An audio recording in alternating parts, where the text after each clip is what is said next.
구성 요소니까 종교 간의 관계에서 우리가 평가해야 되는 구성 요소들이 어디인지를 쭉 찾아서 이 각각에 대한 이게 평가의 기준이거든요. 평가 기준을 적용해서 이걸 5점씩 해서 했을 때 1점에서 5점씩 줬을 때 몇 점씩 주는 거고 이거 전체를 다 통계를 내면 그리고 그 50명에 대한 통계를 내면 딱 5점 이내로 떨어지고 이런 식으로 만들 수 있다는 거예요. 여기 보니까 그 기윤실에서 매년 그 개신교 신뢰도 평가할 때 이거 하거든요. 올해 신뢰도 얼마였다? 작년보다 높아졌다, 낮아졌다, 이거 계속 비교하거든요. 그게 결국 실수거든. 그러니까 이제 지금 작업은 저런 것들이 나오기 위한. 그러니까 이것을 선정하는 과정. 네. 여기에 이제 기준들을 찾아내서 네. 하시겠다는 거야. 예, 그것이 어떤 배경하에서 나왔느냐, 이거를 잡아낼 때 어떤 논리적으로 어떤 과정을 거쳐야 되냐 하는 것을 이제까지만 작업이 된 거죠.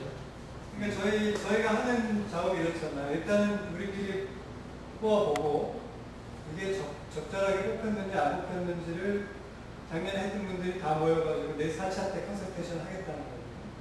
그게 됐는지 안 됐는지. 마찬가지로 오늘 교 선생님께서 뽑아오시면 여기서 1차적인 컨설테이션을 통해서 걸르고 그 다음에 다시 점검한 다음에 전체가 뭐였을지 다시 한번 컨설테이션하고 또 그거 된 걸 가지고 각 종교의 전문가들한테 보내서 다시 1차 점검을 받겠다는 뜻이죠. 네, 그런 식으로 가요.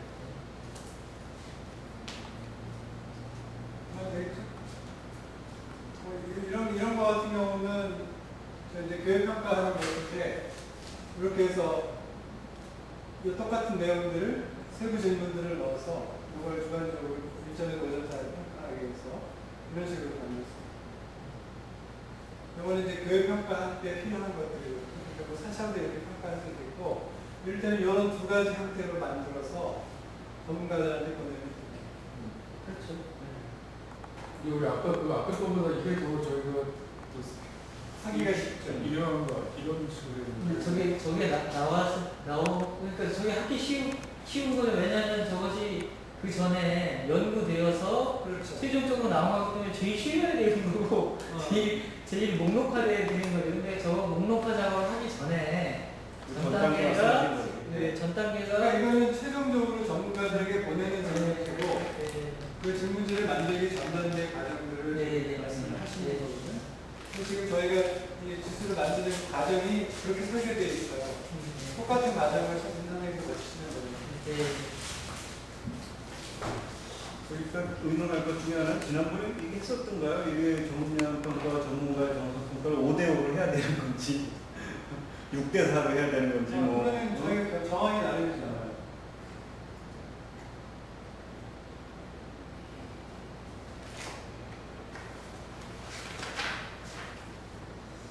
그럼 그 이후 이 일정을 어떻게 해야 되죠? 윤 소장님 다음에 지금처럼 저 질문이 구체적으로 그러면은 그 다음 번 모임에 나올 수 있는 건가요? 언제 나왔습니까? 그 시간을 좀 많이 주시면 많이 주시고 다음에 아예 우리 내부에서 검토를 종료하기로 하는 게 그게 더 편할 겁니다. 이렇게. 그래서 뭐 이중으로 이야기할 건 없지 않습니까? 그렇죠. 제가 이제 도표를 해오는 거는 저기 아까 도표가 이렇게 아까 제가 그려놓은 도표에서 이렇게 저희 칠판 이용해서 칠판에 하시면 돼요. 우리끼리 하는 거 구체적이잖아.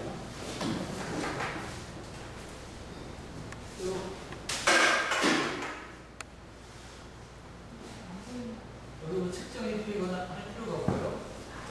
이렇게 해서 거의 다른 색깔이요. 여기 이를테면은 행동영역에서 종교적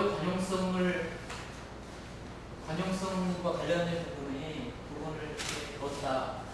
관용성과 관련된 각종의 이를테면 차원에서, 그다음에 교단 차원에서 뭐 이렇게 지역 시민사회와 연계해서, 왜냐하면 시민사회가 사회도 적절하게 압력을 가하고 있느냐 하는 것도 평가해야 되는 거거든요. 시민사회나 언론이 이걸 한국도 다 잡아놔야 된다는 거예요. 그래서 이게 많을 거 아니에요. 그러면 한국들이 목록 이제 질문지 대신하고 목록화된 거 이렇게 쭉 되겠죠. 그러면은 그것이 이제 아까처럼 바꾸려면은 저거는 비전과 리더십에 관계되는 거다. 비전과 리더십이다 하는 것이 여기 번호가 들어가겠죠. 그럼 그렇게 한 다음에 적부가 나와야 된다는 거 아니겠어요? 이렇게 하면 이제 6단계로 거치게 되어 있는 그러니까 이게 어떻게 나왔느냐를 보여주는 과정이니까 그러면은 뭐 이를테면은 그 갈등을 해결할 때 평화적으로 하겠다는 큰 원칙을 제출했잖아요. 그것이 이 영역 속에서 강제되고 있는지 또 권장되고 있는 정책들이 있는지 이런 것들이 이제 뭐 고민이 될 거 아닙니까? 그게 이제 질문 형식으로 어떻게 바뀌어야 되는지 하는 것들을 나중에 취합을 하면서 토론을 해야 되는 거죠. 그래서 그게 아까 얘기했듯이 1. 비전과 리더십 2. 뭐 이렇게 전략이나 정책 사람이라면은 그 다음에 3. 그 다음에 3은 교육이나 뭐 이렇게 풀어할 수 있겠고 그것을 어디에 해당하느냐 이것을 번호를 이렇게 매기겠죠. 이 표를 제가 다음번에 제출을 해주면 그걸 가지고 토론을 하면은 거꾸로 요걸 요 1, 2, 3, 4를 중심으로 앞에 놓으면은 이게 표가 나오는 거죠. 다음에 그렇게 해야지 작업 과정이 그렇게 돼야 된다는 거죠. 지금은 이제 이번 작업을 하기 위해 다시 한번 기대하겠습니다. 설명드립니다. 아니 어쨌든 근데 저는 제가 잘 이해 못하는 걸 수도 있는데 윤남준 선생님의 그 작업이랑 저희가 그 뭐지 신문 기사를 통해서 집회를 만드는 이게 잘 연결이 잘 안 되죠. 그래, 그러니까 저도 그게 좀 계속 염려가 돼.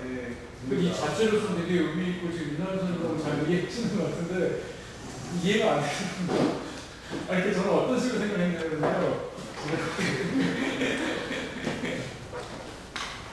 그러니까 이게 지표를 만들 때 만드는 틀리라고 하는데요. 그러니까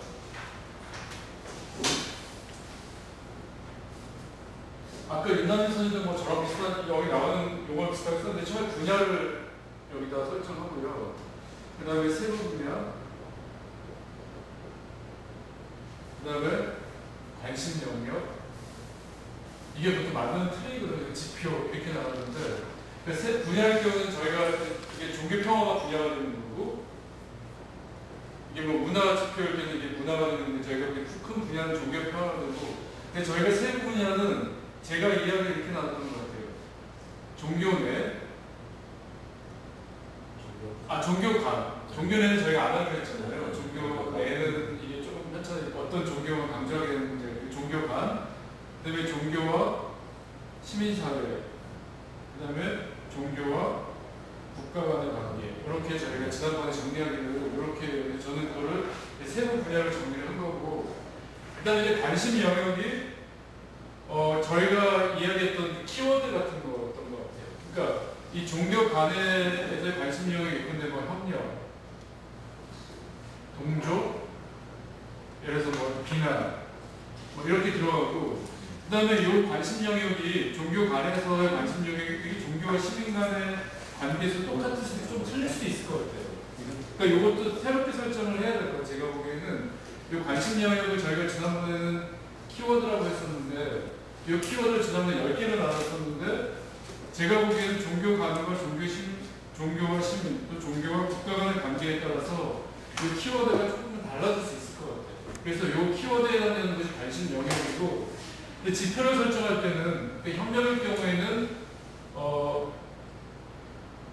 뭐 서로 협력해서 어떤 서로 협력하는 무슨 문화 기반을 하나 세웠는지 뭐 기반이 있는지 아니면 서로 협력한 행위가 있었는지 이런 구체적인 것들이 이제 지표가 되는 거잖아요. 근데 이제 정량적 방법일 때는 그런 것들이 지표가 받는 것이 되고 정성적 방법일 때는 이 협력에 대해서 전문가들에게 이 종교 간의 경우에 불교와 기독교가 2012년간은 협력이 잘 이루어졌다고 생각하느냐 이런 식으로 질문이 들어가는 거예요. 그런 질문이 들어가서 근데 그게 아까 지금 방금 선생님 말씀하신 일 뭐 아주 잘 됐다, 이 뭐 잘 됐다, 이렇게 다시 점수를 내서 이런 식으로 들어. 그래야지 이게 요 내용들을 보충해주는 게 되지 않나요? 예컨대 저희가 신문 기사를만 가지고 있을 때 이 협력의 행위들을 사건들을 뽑아낼 수 있지만 그것이 진짜 의미 있는 협력인지 아닌지는 이 달라지잖아요. 횟수가 많아도. 그렇기 때문에 저희가 전문가들한테 요거에 해당하는 질문들을 만들어서 전문가들한테 물어보는 거죠. 그렇게 되는 거예요. 뭐 정리 잘 됩니다. 지금. 아니 근데 유달선 전문가신데 제가 근데 아까 윤열선 설명하신 거랑 방법이 틀린 거 아니었어요? 이제 앞면에 선생님 뭐 이제 지표나 뭐 질문을 그 지표에 해당하는 질문을 만들기 위해서 그렇죠. 지금 다른 지표들이나 이런 것들을 오려고 하는 거죠. 그래서 그 전 얘기를 종교 세부 분야 이전 이야기를 지금 하셨던 거잖아요. 그런데 결과적으로 그렇게 돼야 되지 않을까요? 어떻든.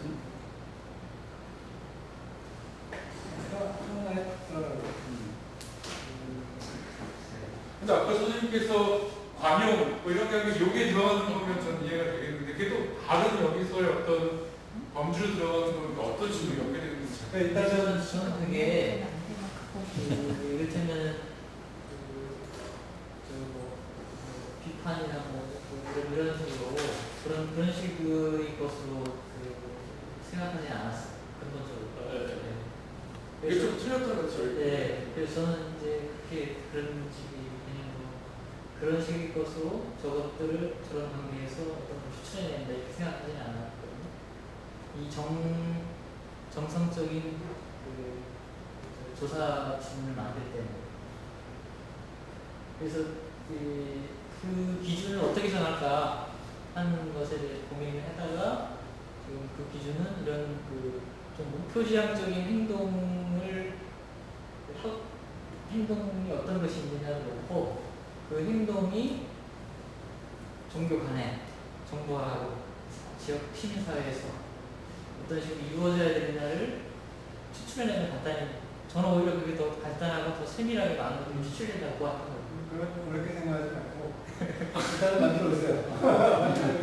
일단은 우리가 이걸 보완하거나 저거 할 수 있는 걸 충분히 할 수 있으니까 일단은 구상하셨던 대로 해보시고 저희도 저희 나름대로 저 나름대로 한번 가능한 방법 생각해보세요.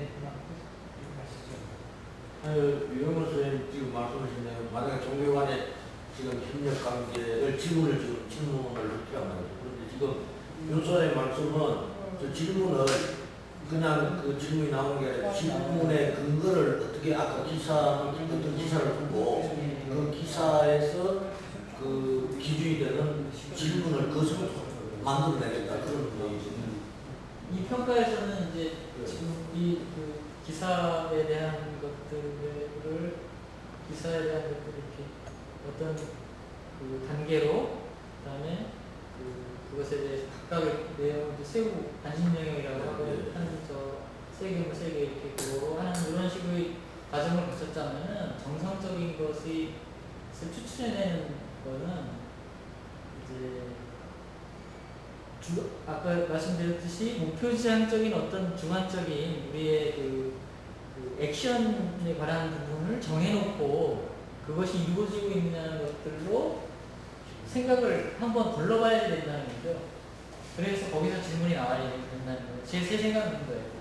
그래서 그거는 정상적인 것 자체의 특성을 좀 살려서 작업을 할 필요가 있다 하는 생각을 합니다. 객관적으로 일어나는 일에 대해서 어떻게 그런 식으로 이렇게 해서 하면 편리하게 할 수는 있겠죠. 일단 편리하게 가야 될 것 같은데요. 아니 그러니까 그러면은 특별하게 저기를 할 저기는 없어요. 왜냐하면 이 10개의 단계를 놓고 10개의 단계에서 긍정적이고 부정적인 것들을 저렇게 종교가 뭐 이렇게 해서 세 가지들로 거기에 대해서 어떤 대응을 하고 있느냐, 어떤 액션을 하고 있느냐, 무엇이 나아졌냐 이런 것들을 액션을 쭉 추출해내서 그것을 가지고 이제 그 질문은 동일해야 되니까 5점 속도를 적용하려면 질문을 동일해야 되니까 부정적 질문은 긍정적 질문으로 다 바꿔버려서 쭉 추출을 했는데요.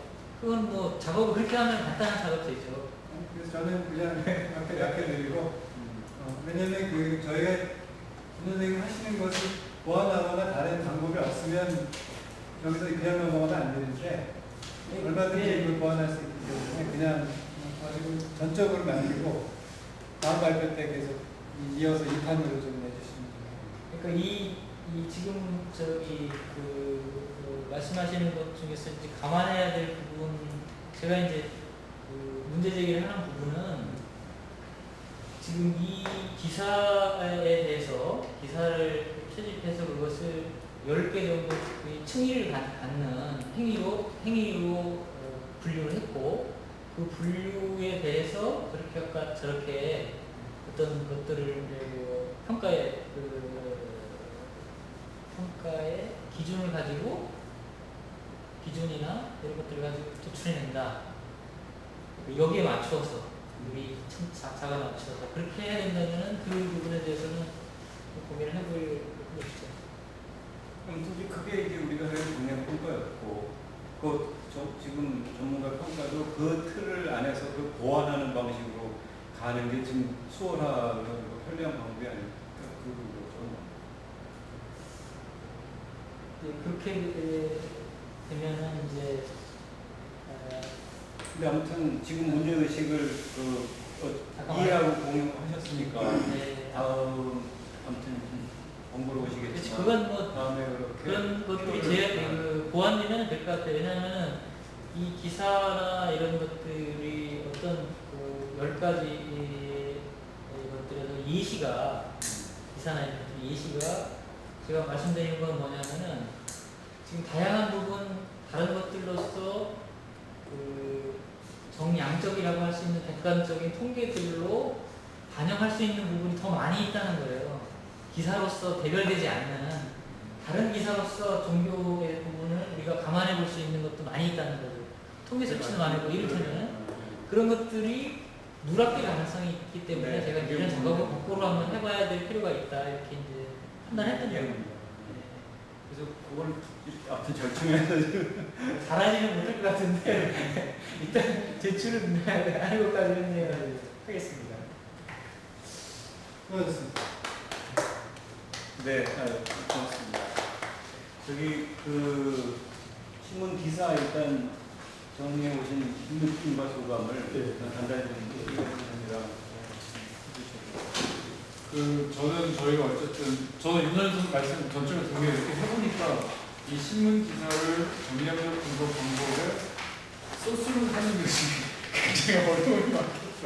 그리고 문제가 많겠다 생각이 어떤 점이 들었냐면 저는 일단은 제가 조선일보, 중앙일보, 동아일보 소위 그 메이저 신문 3개를 2012년 1월부터 어제까지 오늘까지 기사로 분석을 했어요. 그래서 2011년도 2011년 11년 저는 일단 12년 거 해봤어요.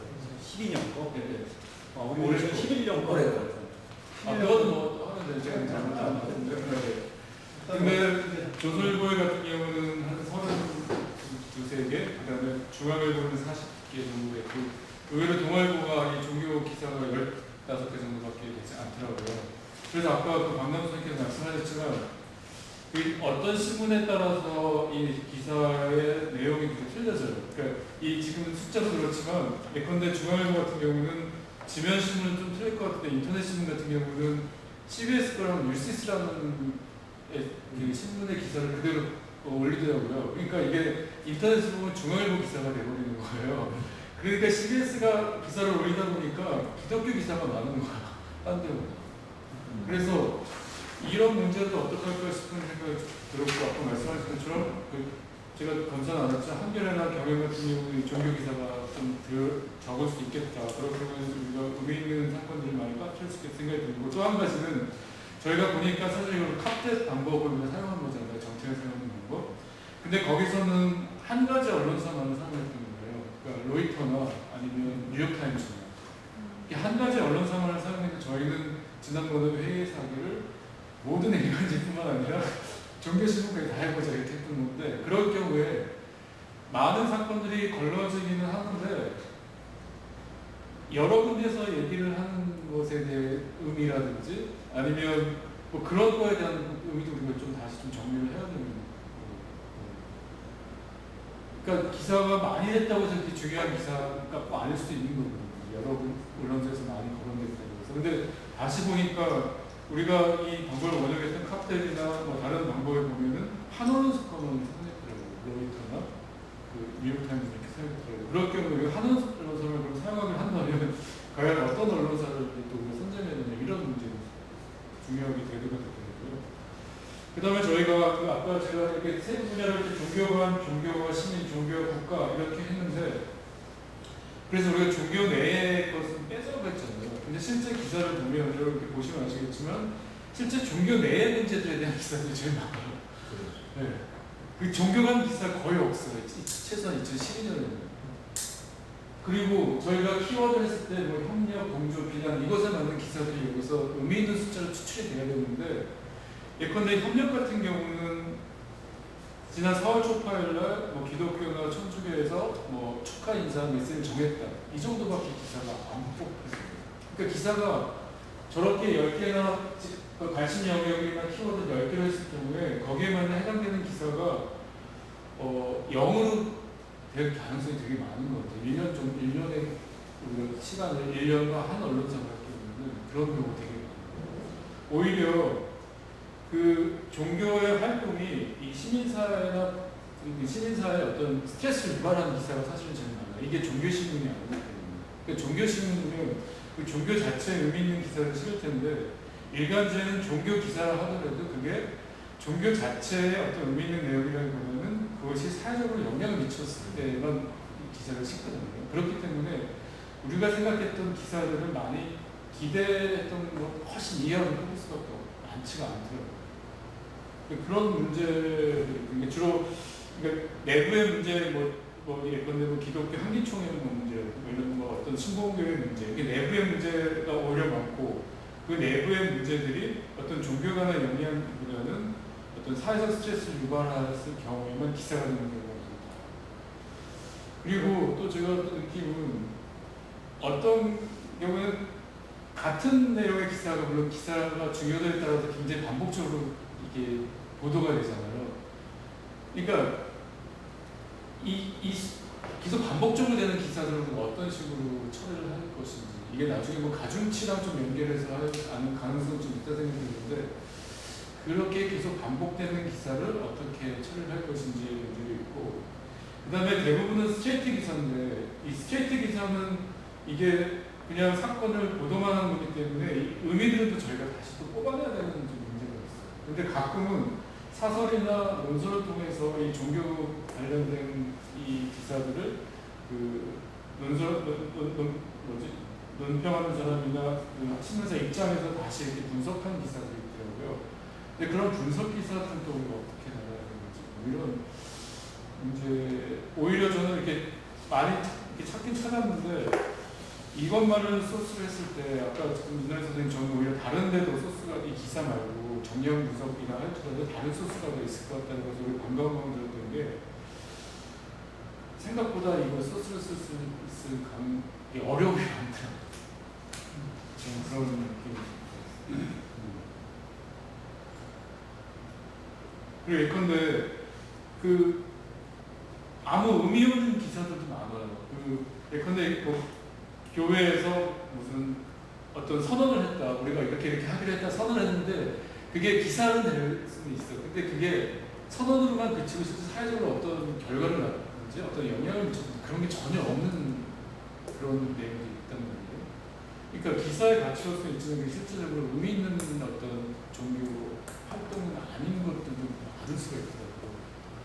그렇게 생각하면 이 한계를 어느 정도 인정하더라도 아주 좀 치밀하게 그 한계를 보완할 방법을 찾지 않으면 쉽지는 않겠다. 그래서 저는 우리 전문가 평가가 그러니까 이런 거를 보완을 되지 생각을 하지 않는 게 있어. 제가 먼저 주장드리시려나? 그것을 구체적으로 어떻게 보완할 것인가를 잡아낼 때 우리는 이렇게 작업을 해왔기 때문에 우리 머리가 그런 시스템으로 돼 있어서 무엇이 빠져 있는지를 체크할 수 없을 확률이 저는 크다고 보는 거예요. 이번 작업을 해보니까. 그래서 그 다른 각도에서 이거를 접근에 들어가서 보야지 여기서 비어있는 요소들을 질문을 던질 수 있다는 거예요. 이 질문을 그냥 우리가 해온 방식대로 그대로 해서 질문을 추출을 하면은 그 질문만 나오는, 그 문제의식에 관한 질문들만 나오잖아요. 근데 저는 이게 빈틈이 있을 거라는 요소를 이번에 많이 작업을 하면서 좀 많이 본 거예요. 그래서 이를테면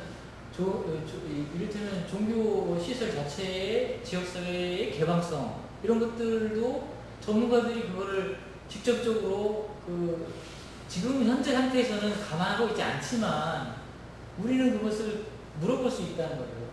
그런 것들을 찾아내는 게 오히려 우리 자체의 연구 결과에 타당도나 이 어떤 그 신뢰도를 높일 수 있는 것에 도움이 된다. 이게 이제 제 의견의 일종이에요. 별거 아닙니다.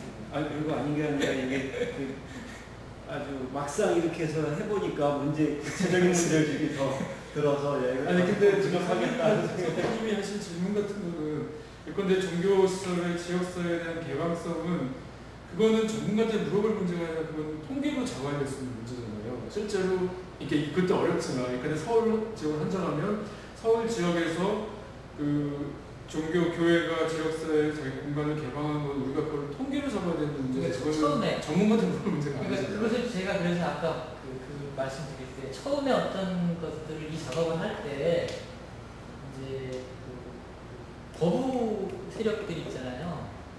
그랬을 때 이제 그리고 또 하나는 통계로 그것을 잡아내는 것을 염두에 두지 않고 있단 말이에요. 현실이 많은 부분은 않고 있을 거라는 게 그거든요. 저는 그렇게 생각해요. 그럴 때는 주관적 평가에서 전문가 평가에 잡아주고 그 질문이 들어가고 종교시설이 개방성이 좋아졌느냐, 개방적으로 시설을 이용할 수 있는 개방성이 높아졌다고 보느냐, 이런 질문이 들어가 주면은 그제서야 현장에서 종교시설이 개방성 정도를 파악할 수 있는 것들이 내려갈 수 있다는 거죠. 그리고 후발적인 것으로 통계 결과를 잡아낼 수 있다고 봐요. 아니요, 그게 저는 그 거꾸로 돼야죠. 그러니까 그 전문가를 할 필요도 종교시설이 사회 개방적인라고 자기 의견을 표명하려면 기본적인 그 통계 자료를 갖고 있는 거잖아요. 갖고 있어야 하잖아요. 근데 저희가 전문가한테 의존하고자 하는 것은 객관적으로 예컨대 서울 시내에서 뭐 10개 교회가 지역사회 그 공간을 개방했다고 저희가 통계를 갖고 있을 때 그것이 갖고 있는 의미가 좀 틀려질 수도 있잖아요. 예컨대 개방했다 하더라도 그것이 뭐 기독교인 주민한테만 개방을 한다든지 뭐 이런 내용에 따라서 틀려질 수 있는데 그런 것들은 이제 전문가가 잡아야 되는 거죠. 저희는. 그러니까 수치로 보면은 굉장히 개방적인 것 같지만 그래서 우리는 이 양적인 분석 방법으로는 굉장히 개방되어 있다는 결과를 내놓는데 전문가는 실제 그게 아니다라고 얘기를 할 수 있는데 근데 기본적으로는 그 근거가 통계 자료를 갖고 얘기를 해야 되는 거예요. 전문가가. 현 단계에서는 그렇지 못할 거라고 보고요. 우리가 처음 작업을 하기 때문에 최초의 문제 제기를 한다고 봐야 된다고 생각을 하고요. 그래야 통계 수치를 잡을 거예요. 그 다음에 뭐 이거 전문가로서 내가 이걸 응답하기 위해서 이런 걸 들여다봐야 되는구나, 이런 연구를 좀 시켜서 해봐야 되겠구나, 이렇게 움직임을 유도할 수 있다는 거예요. 그리고 또 하나는 그래서 저는 보완 조치로 샘플링 조사를 동단위 정도의 구체적인 몇 가지라도 샘플링 조사를 해서 전문가들의 응답과 비교를 해주는 식으로 하면은 보완이 될 수 있다는 거예요. 실제 현장에서 느끼는, 주민들이 실제 느끼는 그런 주관적인 그 느낌과 전문가들의 평가가 어떻게 되는지 이런 것들을 샘플 차원에서 한번 해보는 게 좋다. 그래서 그걸 감안한 조사표가 나오는 게 좋겠다. 해보라고 할 수 있어. 그러니까 해보라고 할 수 있는데 아주 이상적이고 아주 원칙적으로 그거는 그런 작업을 이제 이 프로젝트를 해놓고 해서 던지면은 내년에 다른 데서 그 작업을 해나갈 수 있도록 프로젝트를 다시 후발 프로젝트로 구체화시킨다든지 저는 이런 것들까지 염두에 두고 하는 게 저는 오히려 기왕 여기서 이니셔티브를 가지고 한다면은 그런 것들을 감안해서 하는 게 좋겠다는 생각을 사실 그런 생각 가지고 말씀드리는 거예요. 아무튼 저희 일정이 뭐 올해 이 지수를 선포하기 직전까지 한다는 것과 또 이 기사를 가지고 한다 이런 원칙을 가지고 왔다가 이제 이런 전문가 평가에 관련된 근본적인 일을 하시니까 이제 어쨌든 방향이 지금 막 이게 농도와 방향성이 이제 약간 섞인달까 뭐 그런 상황이긴 한 것 같은데 아무튼 그래도 지금으로서는 적절히 절충이 되는 돌이 박사님이 그 단연간 안 배우셨기 때문에 어떻게 잘 될 거라고요. 근데 이제 저는 그런 틈을 자꾸 보여줄 필요는 없다는 거죠. 이 논문 자체가 이제 나중에 대표적 불구점을 하긴 할때 이런 지점이 있다 많이. 그러나 이것은 지금 실제 국가 통계에서도 이런 것을 이를테면 우리나라가 사회통합성 지표가 사회통합위원회는 있어도 사회통합성 지표가 있는지 모르겠어요. 저는 아직 안 들어봤는데 그러니까 그런 문제를 우리가 해줄 수 있다는 거죠. 중요한 사회통합성 지표에서 종교가 굉장히 중요하지 않냐 지금. 그런 것들을 이렇게 해나갈 때 이런 것들 통계를 잡아주지 않으면 그걸 어떻게 만들 거냐. 이렇게 제기를 해줘야 그제서 자기들이 잡지 그 이전에는 통계나 이런 연구나 이런 건 안 해갈 거라고 봐요. 특성이. 그래서 오히려 그런 선구적인 제안을 해주는 제안자 집단으로서의 역할들이 올해 보고서가 해줬어요. 전문가 조사를 해야 되겠다고 생각했던 배경을 다시 한번 생각해보면 양적인 조사라고 하는 것은 실제로 신문사에서 기자가 또는 이제 제보되는 내용들을 가지고 보도를 하게 되는 것인데 이건 실제 일어나는 사건에 비하면 아주 극소수가 보도되고 있거든요. 언론사 안에서 계속해서 게이트키핑이 이루어지기 때문에 사실 선별된 기사가 나가는 거라는 거죠. 그러니까 실제 발생한 사건들의 빈도를 다 반영했다고 볼 수는 없어요. 그 나머지 사건들, 보도되지 않았지만 종교 내부에서는 알고 있는 사건들이 있을 수 있는 거죠. 그런 내용들을 우리 전문가들한테 알고 싶었던 거예요. 그리고 또 이 신문에서 보도되는 것은 이제 그 종교를 떠나서 모든 한국 사회 전체에 이렇게 알려지는 것인데, 그래서 그렇게 전반적으로 평가되는 내용에 대해서는 교단 내에 있는 분들 말고, 그 종교 전문가 외부에 있는 교단과 좀 자유로운 위치에 있는 사람들에게 그 부족한 부분을 또 보완하겠다는 의도가 같이 있는 거예요. 그 점을 좀 염두에 두셔서 하시면 좋을 것 같아요. 기사, 네, 이 어떤 지난 이해까지는 각 교단에 있는 분들을 포함하는 거로. 그렇죠. 교단에 있는 분들한테 여쭤봐야 신문에 보도된 내용 외에도 자체 교단 자체 내에 보고되는 내용들이 있거든요. 훨씬 더 많이 갖고 있다고. 근데 그 기준으로 한번 보겠다는 거죠. 그러니까 이